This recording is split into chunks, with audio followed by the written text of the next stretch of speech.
الحمد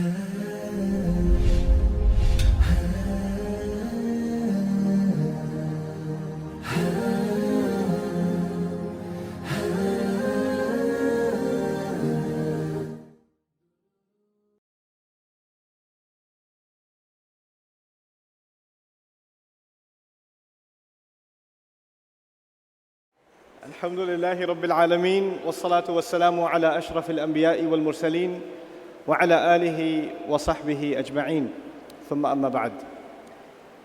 The last two talks that we heard are actually incredibly inspirational, and I am not going to give you one of those talks today, but what I do want to give you is a little bit of mental prep before I begin.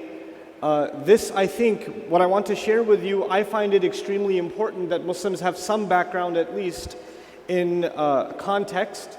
So I'm going to be talking to you about something that's going to take a lot of brain juice, but at the same time, I respect the fact that you've been sitting here all day and are pretty exhausted mentally, so make dua that I'm able to be clear to you and you're able to stay with my train of thought. Now, the only reason I'm giving you this introduction is because when I ask you a rhetorical question, and this is how I teach, I don't just ask a question for the sake of asking a question. I ask a question and I expect you to give me a response in as loud a voice as possible, simply to indicate that you are still alive. That's the only way I know that you're still breathing, so that I'm going to ask you a number of rhetorical questions as I go, and I will only be able to continue if you're able to keep up with me. I think I can wrap this up within a half hour, I hope. Don't hold me to that, but I'll try my best, inshallah ta'ala. We heard some things about the incredible Islamic history, some perspective from Islamic history. We heard some things about the incredible perspective from the seerah of the Prophet sallallahu alaihi wasallam. But I want to start today's talk, inshallah, with European history.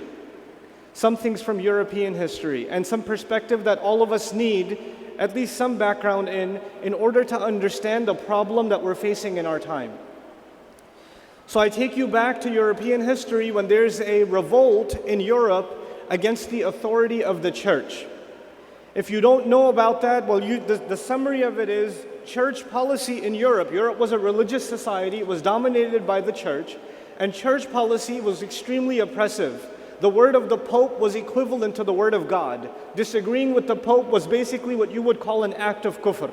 You were a murtad, you are no longer a believer, and you must be executed. The only way you can be cleansed of the sin of disagreeing with the church is you have to pay with blood. You have to be tortured and killed. And you're not just killed, you are tortured and then killed. That's the only way to save your soul. In that environment, Europe had been oppressed by this religious doctrine for long enough a time that two movements sprouted. Two movements came out almost at the same time. One of those movements is the Protestant Reformation. The idea that now, and because the church said that the average Christian has no business reading the Bible. They're not supposed to be reading the Bible themselves. That will come from the Pope or from the authority, the hierarchy, and they will not only read the Bible, they will also be the ones to interpret the Bible. And their interpretation is not subject to question. The Protestant movement says, no, every Christian should have direct access to the Bible. They should be able to read it for themselves, figure it out for themselves. We don't need the church to tell us this. So this, revolt against the authority of the church begins, and that is summarized. This is a 8th grade, 7th grade, elementary school version of the Protestant movement. Now, at the same time, yet another movement comes forward, and even a more powerful one, and these two are related to each other. The second movement that comes forward essentially says that the church has been teaching a doctrine that doesn't make any scientific sense. These people burn books of philosophy, books of science, anything that disagrees with their doctrine, like the earth is the center of the universe. That's the biblical claim, at least from the Catholic side. How can we accept the earth is the center of the universe? There's scientific discovery going directly against that now. We cannot accept this faith. And as a reaction to that, the church considered this scientific inquiry kufr, disbelief, so they burnt down libraries and killed people of science and killed people of philosophy. So there's this, the essence of the French Revolution, which is the undercurrent of which is the Catholic or the Christian doctrine. Number one, it is oppressive, and number two, it doesn't even make sense. It doesn't make sense. We need to come to what makes sense, which is science, which is philosophy, which is logic, rationale. And so there's this revolt against the church from both directions. From the religious direction, the Protestants, and from the scientific, secular direction, this other revolution that takes place, that removes and eliminates the authority of the church. Now, once this revolution takes place in Europe, and it's one of the bloodiest revolutions in world history, once this revolution does happen, now all of a sudden, Europe is a free-thinking society. They are rediscovering what they should believe in and what beliefs they should hold on to and what thoughts, what ideas should be at the center of that society. It's an open marketplace of ideas. So this is a time where a number of philosophies came out of Europe. A number of scientists, actually the earliest scientists in Europe were some of their biggest philosophers. So philosophy and science to them was actually hand in hand. And there were not one, but many, many different kinds of philosophies that were clashing against each other in this open marketplace of ideas. But, and this is where I need you to pay attention now, there is one common thought that dominated in the end. One common line of thinking, even though there are variations that are small here and there, one trend in European thought won in the end. And eventually, not only did it remain in Europe, it made its way to the entire planet. And today, the world we live in is actually still facing the repercussions of that idea, or these sets of ideas. So I'm going to try to explain these brief ideas to you before I give you something from Surah Al-Qiyamah. It was supposed to be from the beginning, the ayat of Surah Al-Qiyamah, but I want to set the scene a little bit for you first. In pre-modern society, most societies in the world, if not all societies in the world, were dominated by religion. All society, doesn't matter which religion, whether it's the Hindu religion, whether it's Christianity, whether it's Islam. In pre-modern society, most societies had some kind of religious doctrine. And in religious societies, religious teachings are the most important thing. Science is not the most important, business is not the most important. The most important thing, the highest kind of credential, is the religious leader. So in ancient societies or pre-modern societies, the priest or the minister or the imam or the alim, right? Or the spiritual guides of the Hindus or whatever, these are the most important people. They hold a very high caliber in society. And what do you learn from these people? You basically learn three things. You learn to emphasize three things. You learn to emphasize God. We're not talking about Islam yet, so I'm not saying Allah, not yet. But you learn to emphasize God. Now, for different religions, that means different things. It could be multiple gods, or it could be one God, or it could be, an entire mythology of gods, whatever it may be, but some kind of unseen God. That is the first emphasis. The second emphasis is on the soul. So human beings have a body, but they also have a soul, and across religious traditions, you will find there's an emphasis on the soul. Somehow there is this unseen, mystical, mysterious part of ourselves that is inside of ourselves, and it must be saved. So there's God. Now you tell me, there was number one, there was God, and what was number two? The soul. And number three, there is some concept of an afterlife. There is something that is going to happen after this world. Whether it's you're going to be resurrected as a tree or a bird, or you're going to go to heaven or hell or whatever it may be, but this is not the only life. There is more to life than this. There's more to existence than this. So across all the different religions, three things get emphasized. God, you tell me now, God, and what else? The soul, and what else? And afterlife. Is that true of Islam also? It is actually true of Islam. It's true of Islam as well. Now, this revolution in Europe happens, and they say that we have in Europe also under the church, we've been emphasizing God, we've been emphasizing the soul, we've been emphasizing the afterlife, but this life is horrible. Look at what the church has done. All this time we've been thinking about God. We were thinking about the wrong thing. We should have focused our energies and thought and our intellect on the universe. We should have been thinking not about God, but about the physical universe. Okay, if you're not going to think about Allah, you're not going to think about God, what's the next biggest thing? It's the physical universe. We should have exhausted ourselves trying to understand the physical universe. And actually, the little that we have tried to understand, it has brought about a lot of benefits. Like when you study the physical universe, which is basically science, right? When you study the physical universe, you get discovery. And what does discovery do? It makes the world a better place. It brings about different kinds of invention, different kinds of utility. You cannot have that unless you study the physical material universe. So they say people that have been studying God, look what they've produced. And the people that study the universe, look what amazing things they're starting to produce. Look at the machinery we're able to build. Look at the advances in architecture. So we need to put our energies and our attention on the physical universe as opposed to what? God. What was the second emphasis? I ask you again just to check if you're alive. The soul. What is this soul? Has anybody even seen it? Can you even tell where it is? We're so worried about the soul, but what about all the diseases in the world? What about better nutrition? What about this physical body? So the emphasis needs to be shifted from studying the soul to studying the body. So look at the last few centuries. Has the human body been studied more than ever before in human history? Absolutely. Has the physical universe been explored? Materials on this earth and beyond, ever before than human history? Absolutely. So God got replaced by the universe, and the soul got replaced by the body, intellectually speaking. So the highest learners of a society used to learn about God, and they used to learn about the soul, and now the highest learners of society are PhDs in science or medicine, right? They're the highest intellectuals. What was the third one? It was God, soul, and what else? Afterlife. Life will be good in heaven. Life will be good. You suffer here, and it'll be good in heaven. What do the Europeans say? We're tired of this. We don't want the life in, I don't even know if there is one. We need to emphasize the life of this world. Let's see how we can make this life better. Let's explore political science. Let's explore sociology. Let's explore anthropology. Let's explore public relations.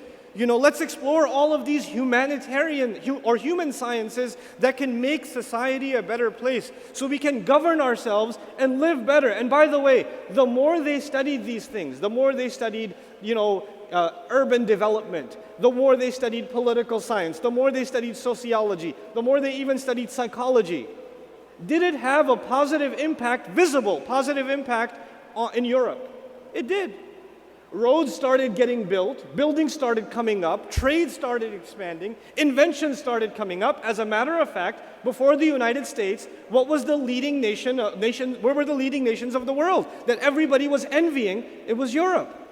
And they didn't obviously keep themselves to that patch. They wanted to bring, as a result of this, they wanted to expand these ideas all over the world and expand for greedy reasons all over the planet. So actually most of us, the Muslims today, most of us our ancestors have tasted European colonization. Most of us. We have had the taste of it. And as a matter of fact, you know what that means? Our ancestry has people that directly received a European format of education. And as a matter of fact, in countries like Pakistan and India and Algeria, you go all over the Muslim world, you will find the public school system and the educational curricula that they use to this day are actually directly influenced by the French and the British and whatever they left behind. It's still there. It's still there. It hasn't gone anywhere. Now, I share all of this with you because in the middle of all of this, when people said, well, what about Iman? What about faith? What about God? People said, basically, arguments started happening. There is no God. There is no religion. It's all man-made, etc., etc. So there were a bunch of people in Europe that became atheists. This year, I had an opportunity to go to Switzerland, which is a very conservative society. They are extremely cautious of preserving their churches from 400, 500 years ago. No one goes to church, but the church building is perfectly intact. Like they love the history of it, but they want nothing to do with the religion. I actually surveyed people around. Are you religious? No, I don't believe in religion. I don't believe in religion. But they still hear the church bells. They still hear the church bells just because they want to preserve a history. So it's this empty history. I'll give you another example. In New York City, one of the earliest churches built in New York City was on 21st Street and 6th Avenue, or Park Avenue rather. It's a historic site. So the government, or the state government, has declared it a historical monument, so you can't tear it down. So in the middle of all these modern buildings, there's like a 200-year-old church. Catholic Church. But nobody goes to that church, so they turned it into a nightclub. It's actually a nightclub now, but the building is intact exactly as it was. It's a historic site. I used to walk by that church every day to college, and I'm walking by and it says, ladies free drinks on Thursday night. And I'm like, what kind of church is this? What denomination of Christianity, holy water on Thursday night? I don't know. What is this? But anyway, so I'm painting this scene for a reason. We today, in 2014, all over the world, whether we like it or not, we of course are believers in Allah, believers in the Akhirah, believers in the Ruh, believers in the Qalb.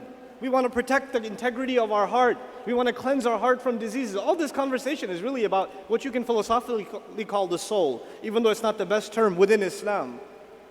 But you know what?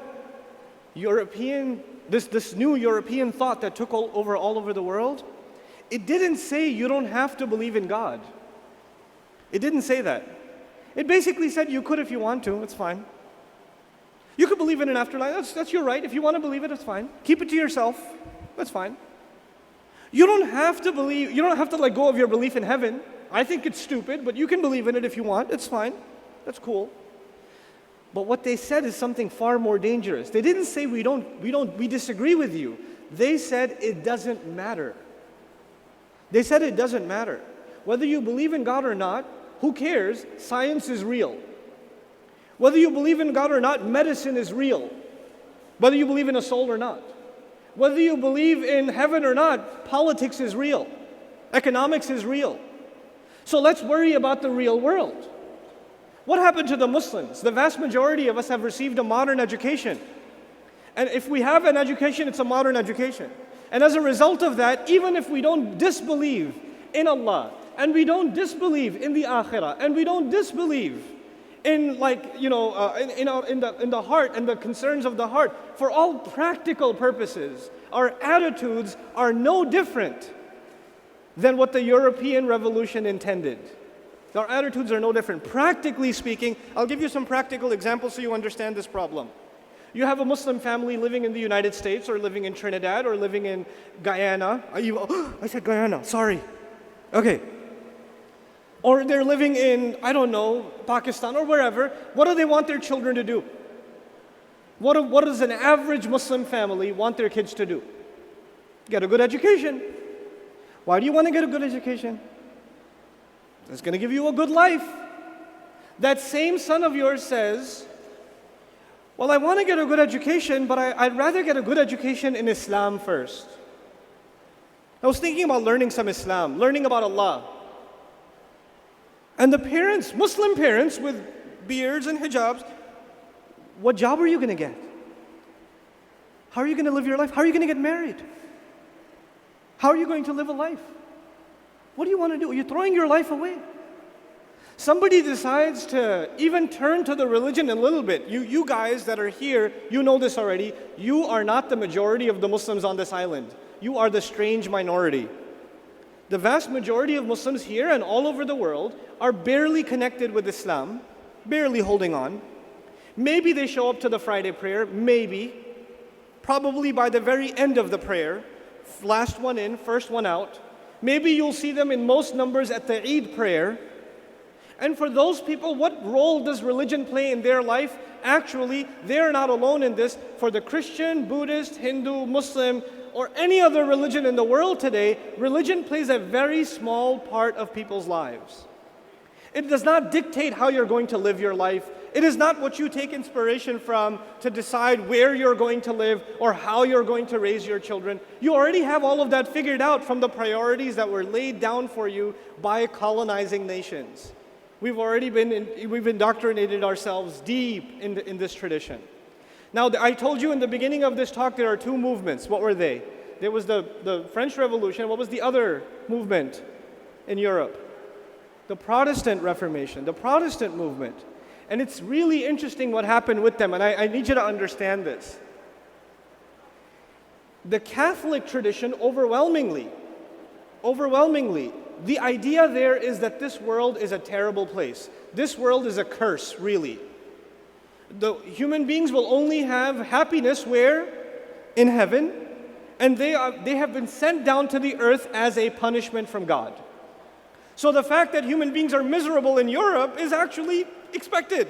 That's how they're supposed to be. Because this world is a terrible place. It's a place of misery. The Protestant movement actually reacts to this and develops a new Christianity. And in the new Christianity, the more dunya you acquire, the wealthier you are, the better job you have, the more money you make is an indication that God loves you. The wealthier you are, the more it is proof that God loves you. So they are actually diametrically opposed philosophically to the Catholic tradition. You with me so far? So if you go to like this deep south of the United States, where like 2/3 of the radio stations are Christian, and you listen for a good hour to a Christian talk show or a preacher, I want you to go get that job because Jesus wants you to get that promotion. That nice car, that is Jesus loving you. You will find the wealthiest people are actually preachers. They're extremely wealthy and they wear incredibly expensive clothes and things like that. And they say, this is what Jesus does, you see? So the idea is that you come to religion for what? Why do you need religion now? Because it will further your materialism. I'm using the word for the first time now, materialism. When you concern yourself with the universe instead of God, that is materialism. When you concern yourself with the body as opposed to what? The soul, that is materialism. When you concern yourself with this life over the next life, what is that? Materialism. Modern Christianity became a way to justify materialism, to further materialism. And Muslims were not too far behind. When do Muslims really get happy for each other and celebrate and do some ibadah? Even the Muslim that doesn't pray, doesn't even come to Jumu'ah, when he buys a new house, he has an Ameen at his house. Yes or no? Why? Because Allah has really blessed me. Allah has blessed me. This must be a sign that Allah is happy with me. The more dunya you acquire, the more is an indication that Allah is happy with you. This twisted idea even took over much of the Muslim world. And of course we have the opposite reaction. This dunya is horrible. This dunya is evil, it's corrupt. Now in the middle of all of this, what I just wanted to share with you is what the Quran does. And this is a long philosophical lecture, but I'm going to take you 5 minutes. I want to drop a seed. Maybe if we get a chance to talk about this tomorrow, I'll expound on this tomorrow. But at least just one idea I want to give you, inshallah. The spirituality, what will increase your iman, what will increase your taqwa? Spirituality in modern discourse was replaced with psychology. Right? So instead of looking at it as something from the unseen, we want to figure it out from the seen. So if you're depressed, it may not have anything to do with spirituality. It must be some chemical imbalance in your body. Take some pills. You'll be fine. Right? So we even take the emotional states of human beings and we're trying to find, for problems of the unseen, we're trying to find solutions in the seen. Right? And it's destroying humanity. Suicide rates are higher than ever before in the modern world. And in some of the wealthiest counties in the United States, right? We're destroying human beings. Now, there is a feeling inside of us, a negative emotion called guilt. This negative emotion is called guilt. When does someone feel guilty? When they've done something bad. In modern psychology, guilt is not a good thing. So if somebody comes to a therapist and says, yeah, I drank some alcohol, I got drunk, I feel really guilty. The therapist says to him, you need to get rid of your guilt. You need to learn to forgive yourself. Your guilt is something that is a kind of a human flaw inside of us because you need to feel happy all the time. You need to feel happy. You need to let go of this negative emotion inside of you. There's too much negativity. Surah Al-Qiyamah begins, لا أقسم بيوم القيامة ولا أقسم بالنفس اللوامة. Allah swears by the day of standing, the day of resurrection, and then Allah swears by the person, the nafs inside of us that feels what? Guilt over and over again. The people, the individual who feels guilty inside over and over again. Now these two things are actually lazim and malzoom. They're tied to each other. What is the relationship between the day of judgment and guilt? Allah is telling us an incredible spiritual and psychological reality. A spiritual and psychological reality. What is that? You know, if you hear an alarm right now, and you hear an announcement, please exit the building, there's a fire in the building. If you heard that, what would you do? You'd exit. The purpose of an alarm is to warn you of a danger. Will you react even if you don't see a fire?